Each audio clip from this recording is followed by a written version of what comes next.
राज ठाकरे साहेबांचे कार्यक्रम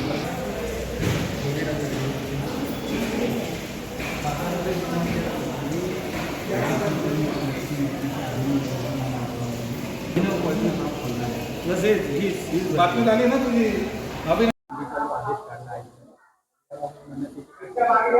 कसं आहे की ते आता सगळीकडे त्याची चर्चा सुरू झाल्यानंतर 1988 सालचा दाखला देत आहेत आणि कमिशनर साहेब म्हणतात की 1988 सालापासून कल्याण डोंबिवली महानगरपालिकेने ते कत्तलखाने बंद. बेसिकली हे कत्तलखाने, पूर्वी इथे कत्तलखाने होते आणि ते कत्तलखाने बंद करा असा त्यावेळेचा तो निर्णय होता 15 ऑगस्टच्या दिवसापुरतं. बेसिकली हा स्वातंत्र्य दिवस आहे.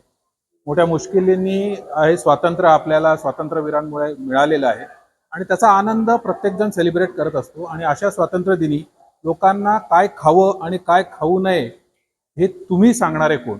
लोकांना का पारतंत्र्यात टाकत आहात?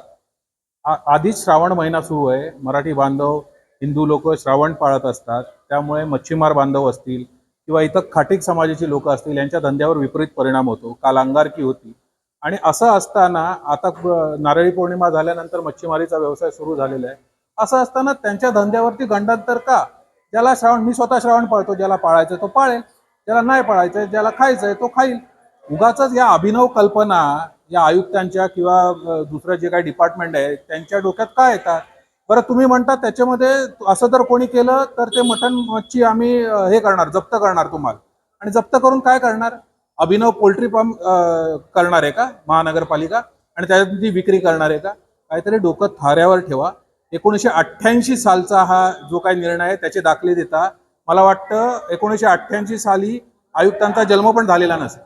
त्यामुळे कुठेतरी IAS आहात तुम्ही, काहीतरी सत्सद विवेक बुद्धी जागृत ठेवा आणि हे असे धार्मिक निर्णय घेण्यापेक्षा, कोणाला तरी दुखवण्यापेक्षा, रस्त्यावर कल्याण डोंबिवली महानगरपालिकेत जे खड्डे पडलेत, स्मशानभूमीची दुरावस्था आहे, ट्रॅफिकच्या अडचणी आहेत, रक्षाबंधनाला 3-3, 4-4 तास वाया जात आहेत भाऊ बहिणींची एकमेकांना भेटायला, त्याच्याकडे कुठेतरी लक्ष द्या. आणि हे असे फालतू धार्मिक निर्णय घेत बसू नका ज्यांनी समाजामध्ये तेढ निर्माण होईल आणि वातावरण प्रदूषित होईल.